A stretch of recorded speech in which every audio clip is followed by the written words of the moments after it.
Hello दोस्तों 20 जनवरी 2023 का जो सीटेट का पेपर हुआ था उसके पेपर 2 के साइंस के क्वेश्चन को हम लोग करने जा रहे हैं। तो चलिए स्टार्ट करते हैं। पहला जो क्वेश्चन है वह है which of the following process take place in plants. निम्नलिखित में कौन सा प्रक्रम जो है, कौन सा प्रक्रिया है जो पौधों में संपन्न होता है। तो देखिए, पौधा में उत्सर्जन तो होता ही है, गैस का निकलना, ठीक है, कार्बन डाइऑक्साइड रिलीज होता है, ऑक्सीजन भी रिलीज होता है, तो उत्सर्जन तो होता ही है।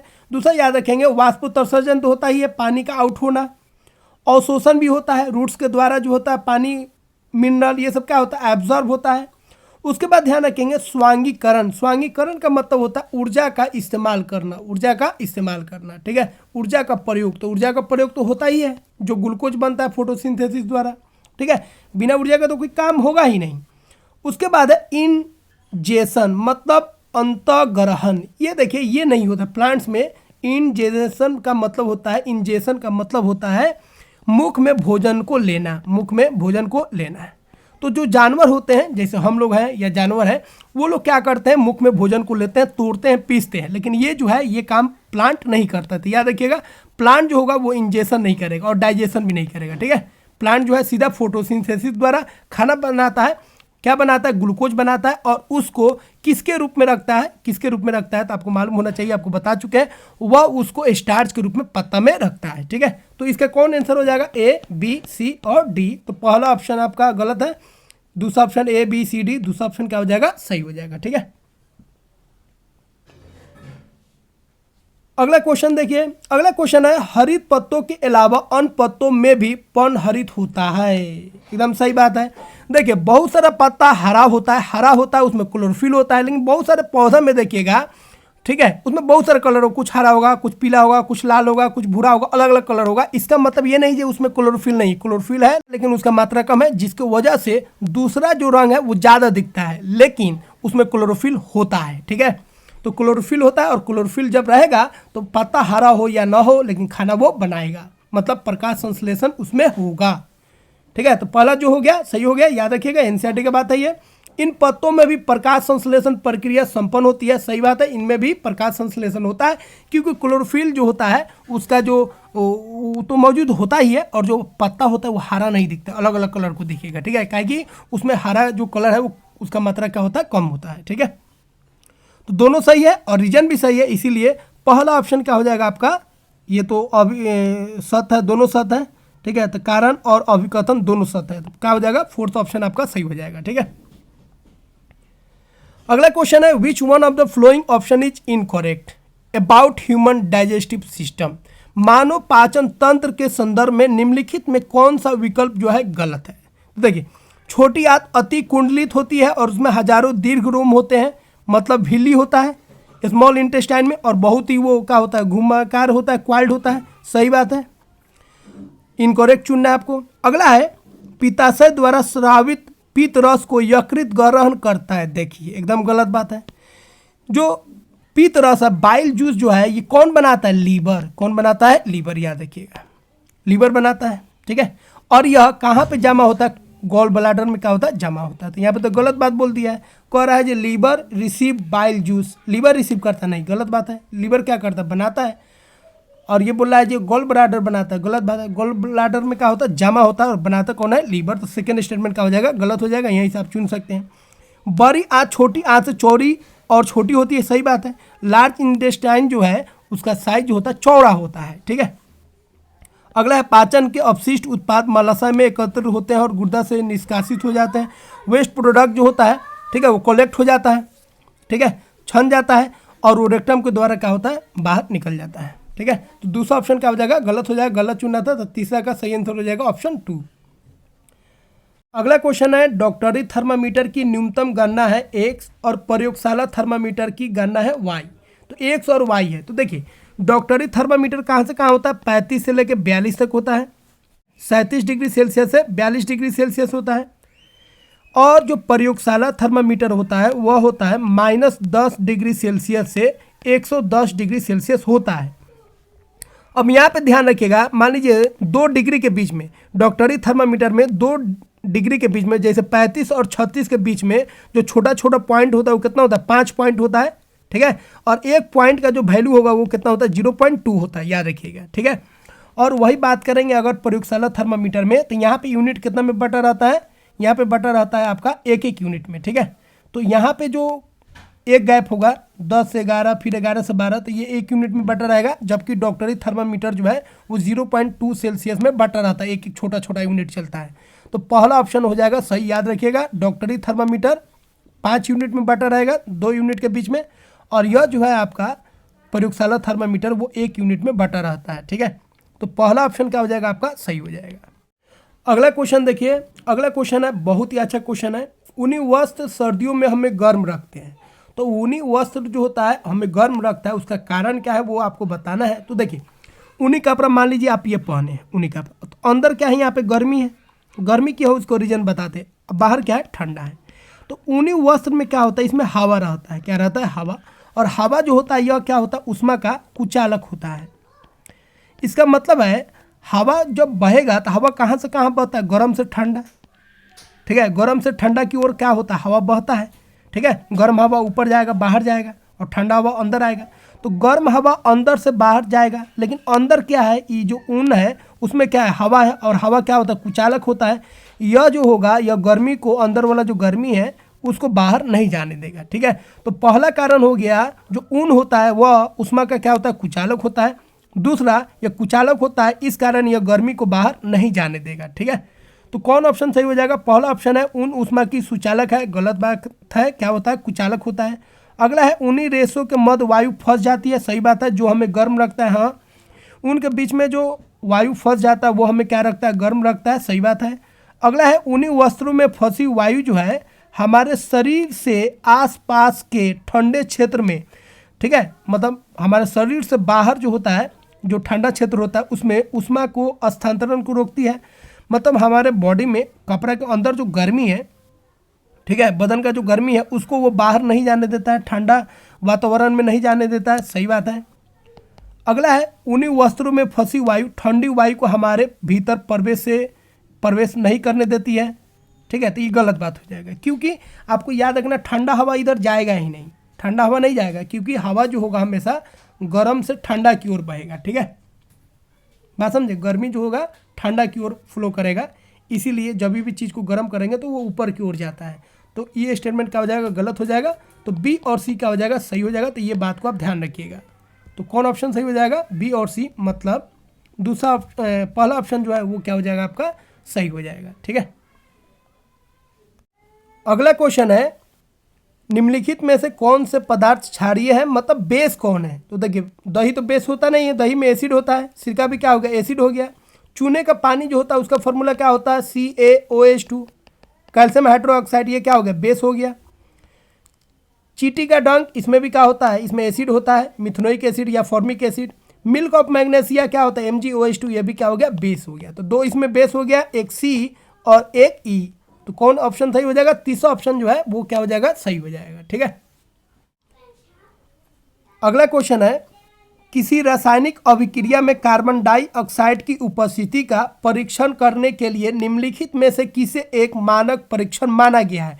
मतलब आप कैसे पता कीजिएगा जो किसी, ठीक है, किसी अभिक्रिया हो रहा है, कोई रासायनिक अभिक्रिया हो रहा है तो उसमें कार्बन डाइऑक्साइड गैस निकल रहा है। तो कार्बन डाइऑक्साइड गैस के लिए आपको कवर बता चुके हैं, बहुत ही सिंपल है। कार्बन डाइऑक्साइड क्या करता है, यह जब चूना पानी मतलब कैल्शियम हाइड्रोक्साइड के साथ रिएक्शन करता है तो इसको क्या कर देता है, मिल्की बना देता है, दूधिया बना देता है, ठीक है। तो अब देखिए इसका आंसर क्या है, पॉप की ध्वनि का सुनाई देना, गलत बात है। पॉप का ध्वनि जो होता है कब सुनाई देता है, जब हाइड्रोजन जलता है तब। तो हाइड्रोजन के पहचान में हम लोग इसका इस्तेमाल करते हैं, ठीक है। अगला है ज्वाला का तीव्रता से जलना, गलत बात है, तो जलेगा ही नहीं, कार्बन डाइऑक्साइड तो जलेगा ही नहीं, हाइड्रोजन जलता है। रासायनिक विलयन का नीले से हरे रंग में परिवर्तित होना, इसे भी पता नहीं चलेगा, ठीक है। अगला है चूने का पानी का दूधिया होना, तो ये आपको क्या होगा, पता चल जाएगा। चूने का पानी जैसे दूधिया होगा कब होगा, जब कार्बन डाइऑक्साइड जो होगा जब चूने के पानी से कंबाइंड होगा तब, ठीक है। तो ये बनेगा मिल्की हो जाएगा, दूधिया हो जाएगा। तो चौथा ऑप्शन क्या हो जाएगा, सही हो जाएगा। अगला क्वेश्चन है तो देखिए अगला क्वेश्चन बहुत इजी क्वेश्चन है। लाल रक्त कोशिकाओं का इसमें मिलान करना है। तो लाल रक्त कोशिकाएं क्या होता है, तो सभी शारीरिक अंगों तक ऑक्सीजन को क्या करती है, पहुंचाती हैं। तो 1 का हो जाएगा सी। अगला है श्वेत रक्त कोशिकाएं क्या करती हैं, ये बीमारी से लड़ती हैं। तो इसका हो जाएगा हमारे शरीर में प्रवेश करने वाले जीवाणुओं से लड़ने में मदद करती हैं। अगला है पट्टिकानु, जिसको हम लोग प्लेटिलेट बोलते हैं। यह क्या करता है, खून को क्या करता है, रोकता है, उसको क्या करता है, थक्का जमाता है। ठीक है, तो पट्टिकानु का काम क्या हो जाएगा, किसी चोट से रक्त निकलने पर थक्का जमाने में क्या करता है, मदद करता है। ठीक है, तो कौन ऑप्शन हो जाएगा, 1 का सी। देख लीजिए 1 का सी, 2 का ए और 3 का क्या हो जाएगा, बी। तो पहला ऑप्शन क्या हो जाएगा, सही हो जाएगा। अगला क्वेश्चन है, प्राणियों के उत्सर्जन तंत्र के संदर्भ में निम्नलिखित में कौन सा विकल्प गलत है। गलत स्टेटमेंट को चुनना है। ठीक है, एक्सक्रीटरी सिस्टम किसके बारे में, एनिमल के बारे में। तो एनिमल का एक्सक्रीटरी सिस्टम से रिलेटेड कुछ बात दिया है, कुछ कथन है, जिसमें आपको पता करना है कौन सा कथन जो है गलत है। तो मछलियां जो है अपशिष्ट को अमोनिया के रूप में उत्सर्जित करती हैं, जो जल में घुल जाती है। सही बात है, याद रखिएगा इसको।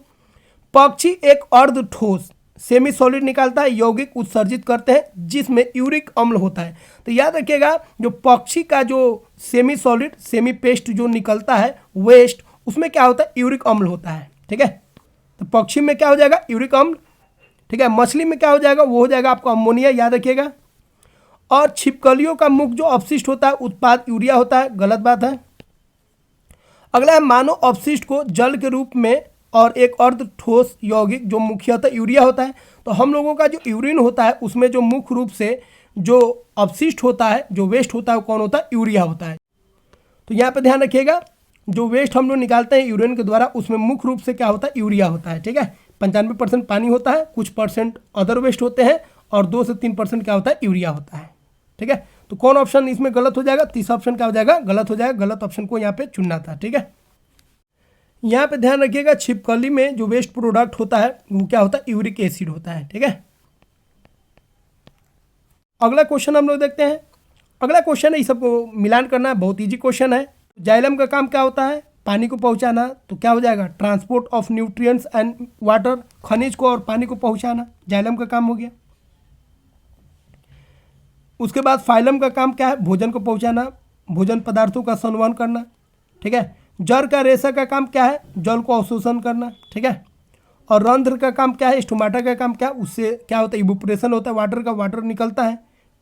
ठीक है, तो रंध्र का काम हो गया जल का वाष्पीकरण। तो यहाँ से देख लीजिए 1 का हो गया बी। तो 1 का बी कौन है, ये वाला है। फिर 2 का क्या हो जाएगा, 2 का हो जाएगा डी। तो ये ऑप्शन क्या हो जाएगा, सही हो जाएगा। तो मिलान करने वाला बहुत आसान होता है, 1-2 भी अगर मालूम होगा तो आप सही से मिलान कर सकते हैं। ठीक है, अगला क्वेश्चन है, हेमंत एक कार को दिल्ली से चंडीगढ़ तक चलाता है। वह 250 किलोमीटर की दूरी तय करने में 5 घंटा लगाता है। ठीक है, और वापस दिल्ली 7 घंटे में पहुंचता है। जाने में उसको 5 घंटा लगता है और वापस आने में उसको 7 घंटा समय लगता है। इस यात्रा में कार की औसत चाल क्या होगी। ठीक है, तो देखिए जब भी आपको एवरेज निकालना है तो एवरेज आपको क्या निकालना है, वेलोसिटी निकालना है। तो औसत चाल निकालना है, तो ऊपर लिख दीजिए क्या, कुल दूरी, दूरी कितना है। ठीक है, तो दूरी कितना हो गया, 250 गया, 250 आया। और नीचे लिख दीजिए टोटल टाइम, टाइम कितना लगा 5 और प्लस कितना हो गया 7, कितना हो गया 500 बटा कितना हो गया 12। तो कितना आएगा, 12 चौके 48। ठीक है, 12 कम 12, फिर हो जाएगा 12 छक 72। तो कितना होगा 41.6 किलोमीटर प्रति घंटा। ये क्या हो जाएगा, ये औसत चाल हो जाएगा, एवरेज स्पीड हो जाएगा। ठीक है, तो कौन आंसर हो जाएगा, पहला ऑप्शन क्या हो जाएगा, सही हो जाएगा। अगला क्वेश्चन है, which one of the flowing electric lighting device contains mercury vapour and is toxic in nature. तो देखिए मरकरी वेपर किस में होता है, तो देखिए मरकरी वेपर एक होता है आपका ट्यूबलाइट में, लेकिन ट्यूबलाइट में एक चीज़ और होता है। ट्यूबलाइट में क्या होता है, मरकरी का वेपर होता है, Hg का वेपर होता है, अब प्लस इसमें क्या होता है, गैस होता है जिसको हम बोलते हैं आर्गन गैस। ठीक है, CFL में याद रखिएगा, CFL में भी, ठीक है, CFL में भी क्या होता है, इसमें भी मरकरी का वेपर होता है। तो देखिए यहाँ पे दोनों आंसर सही होना चाहिए, लेकिन यहाँ पे आंसर जो है, ठीक है, सीटेट वाला कौन माना है, आंसर 2 को आंसर माना है। जबकि आप देखिएगा, गूगल कीजिएगा या किताब में भी देखिएगा, तो जो ट्यूबलाइट होता है ना, ट्यूबलाइट में भी मरकरी का वेपर होता है, प्लस में क्या होता है, आर्गन होता है। ठीक है, तो यहाँ पे दूसरा ऑप्शन सही हो जाएगा सीटेट की तरफ से, लेकिन सही से देखिएगा तो दूसरा और चौथा जो है दोनों ऑप्शन क्या हो जाएगा, सही हो जाएगा। अगला क्वेश्चन है घर्षण के संदर्भ में निम्नलिखित में से क्या गलत है। ठीक है, घर्षण का अगर बात करेंगे, फ्रिक्शन का बात करेंगे, तो उसके लिए कौन सा स्टेटमेंट जो है गलत है उसको चुनना है। तो देखिए पहला कह रहा है स्लाइडिंग फ्रिक्शन जो है लेस होता है स्टैटिक फ्रिक्शन से, सही बात है, आपको बता चुके हैं। स्टैटिक फ्रिक्शन सबसे ज़्यादा होगा, उसके बाद कौन होगा, स्लाइडिंग फ्रिक्शन, और सबसे कम कौन होगा, रोलिंग फ्रिक्शन। ठीक है, बहुत सिंपल है।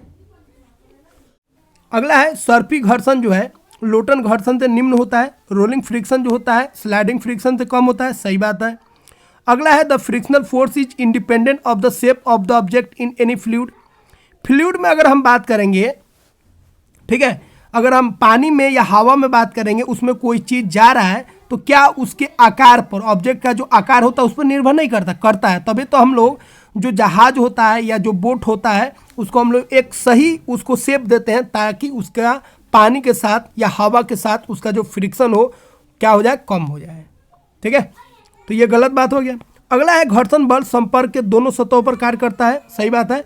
ये बॉडी है और ये कोई मान लीजिए सतह है, तो सतह और इसका जो सतह है, मतलब दोनों जो वस्तु है दोनों को सतह यहाँ पे मायने रखता है। ठीक है, कोई एक भी रुखरापन होगा, मान लीजिए अगर नीचे वाला में रुखरापन हो तभी फ्रिक्शन बढ़ जाएगा, ऊपर वाला में रुखरापन हो तभी फ्रिक्शन यहाँ पे क्या होगा, बढ़ जाएगा। तो घर्षण बल जो होता है संपर्क के दोनों सतहों पर, इस पर भी और इस पर भी, दोनों का जो सतह है उस पर यह कार्य करेगा। ठीक है, तो चौथा ऑप्शन क्या हो जाएगा, सही हो जाएगा, लेकिन तीसरा ऑप्शन क्या हो जाएगा, गलत हो जाएगा। अगला क्वेश्चन है calculate the frequency of A pendulum oscillating 80 times in 8 second. 8 second में एक पेंडुलम जो है कितना बार ऑसिलेट करता है, 80 बार। ठीक है, कितना बार दोलन करता है, 80 बार दोलन करता है, और आपको फ्रीक्वेंसी निकालना है। तो फ्रीक्वेंसी क्या होता है, आवृत्ति क्या होता है, एक साइकिल पर सेकेंड। एक सेकेंड में कितना साइकिल हुआ, तो देखिए 8 सेकेंड में कितना है, 80 बार जा रहा है पेंडुलम, ऑसिलेट कर रहा है, तो एक बार में कितना करेगा, 10, तो कितना हो जाएगा आपका फ्रीक्वेंसी, कितना हो जाएगा, 10 हर्ट्ज। ठीक है, तो कौन ऑप्शन सही हो जाएगा, तीसरा ऑप्शन जो है सही हो जाएगा।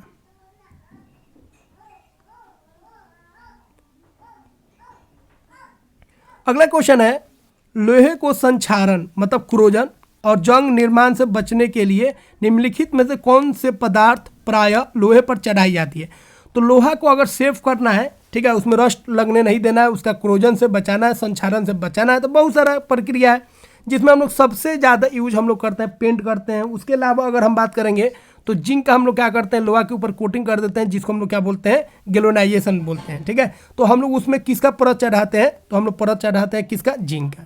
तो सही ऑप्शन कौन हो जाएगा यहाँ पे, 4। ठीक है, अगला क्वेश्चन है भूकंप के विषय में निम्नलिखित में से कौन सा विकल्प गलत है। भूकंप से संबंधित आपको गलत कथन को चुनना है। तो देखिए भूकंप सामान्यतः भ्रंश मंडलों में से आते हैं। Earthquakes generally tend to occur in fault zone, सही बात है, फोल्ट जोन से ही अधिक संभावना रहता है अर्थक्वेक के आने का। अगला है भूकंपों की ऊर्जा रिएक्टर मापने पर मापी जाती है, सही बात है, रिएक्टर पैमाना पर।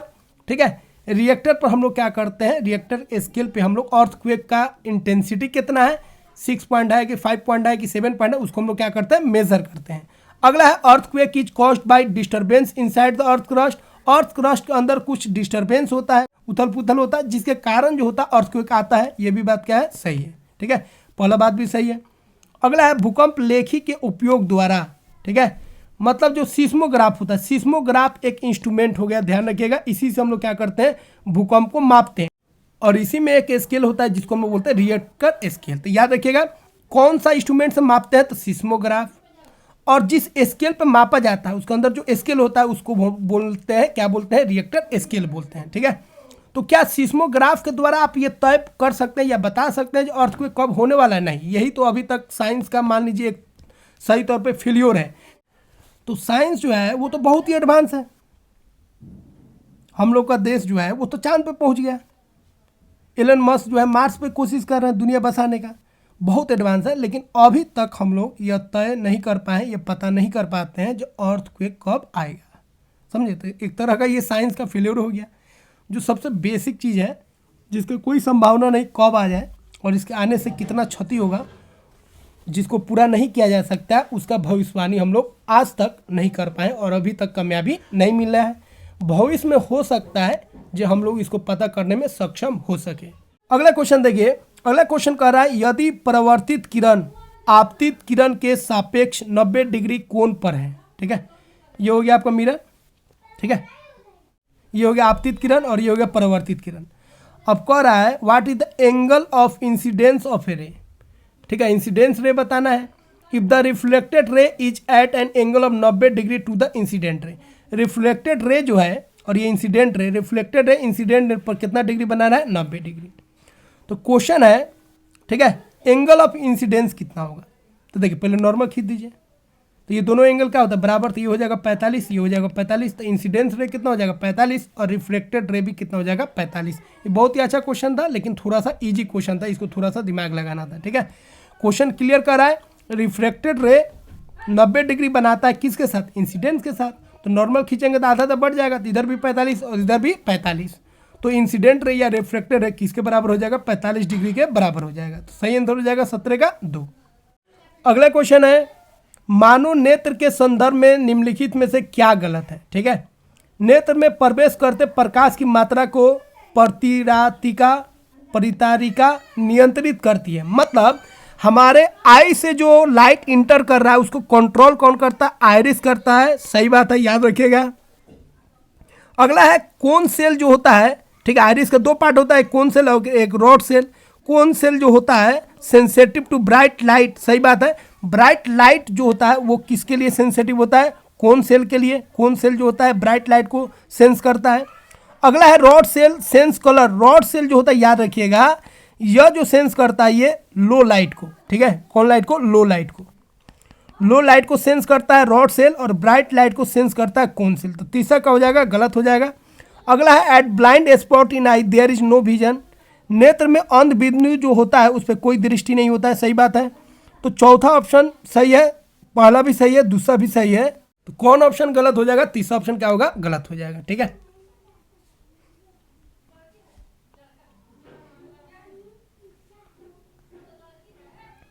अगला क्वेश्चन है, तो देखिए मिलान करना बहुत इजी क्वेश्चन है। तो फैट्स क्या करता है भाई, एनर्जी देता है। प्रोटीन्स क्या देता है भाई, ये बॉडी बनाता है। विटामिन्स क्या करता है, बीमारी से लड़ता है। और फाइबर क्या करता है, डाइजेशन में मदद करता है। और विटामिन्स क्या करता है, तो आपको बता दिए बीमारी से क्या करता है, लड़ता है। तो विटामिन्स क्या करेगा, इम्यूनिटी बिल्डिंग फूड्स। तो विटामिन्स क्या करेगा, इम्यूनिटी बिल्डिंग फूड्स, ठीक है, प्रतिरक्षा का काम करेगा। तो देखिए 1 का क्या हो गया, डी। तो 1 का डी को देखिए एक ही से मिला सकते हैं, 1 का डी, 2 का सी, ठीक है, और 3 का हो गया बी और 4 का हो गया ए। अगला क्वेश्चन है प्रकाश वर्ष द्वारा कौन सी भौतिक मात्रा मापी जाती है, ठीक है। तो एकदम सिंपल क्वेश्चन है। प्रकाश मात्रा जो होता है लाइट ईयर से हम लोग क्या मापते हैं, डिस्टेंस मापते हैं। दूसरा ऑप्शन क्या हो जाएगा, सही हो जाएगा। तो ले देखिए ये जो पेपर था ठीक ठाक था, कुछ क्वेश्चन अटपटा था लेकिन बाकी क्वेश्चन बहुत ही सिंपल था। तो दोस्तों आशा करते हैं यह वीडियो आपको काफ़ी अच्छा लगा होगा और चैनल पर अभी तक आप नए हैं सब्सक्राइब नहीं किए तो सब्सक्राइब कीजिए, वीडियो को लाइक कीजिए और टेलीग्राम चैनल को ज्वाइन कर लीजिए। वहाँ पे आपको सारा प्रीवियस ईयर का क्वेश्चन 2011 से लेकर 2023 तक जो भी पेपर हुआ है, पेपर 1 हो या पेपर 2 हो, सारे क्वेश्चन आपको दे दिया जाएगा PDF के फॉर्म में। वहाँ पे आपको आंसर भी मिल जाएगा जिससे आप अच्छी तैयारी कर सकते हैं और आने वाला जो भी सीटेट का एग्जाम होगा उसको आप आसानी से क्रैक कर सकते हैं। मिलते हैं दोस्तों अगले वीडियो में। जय हिंद दोस्तों।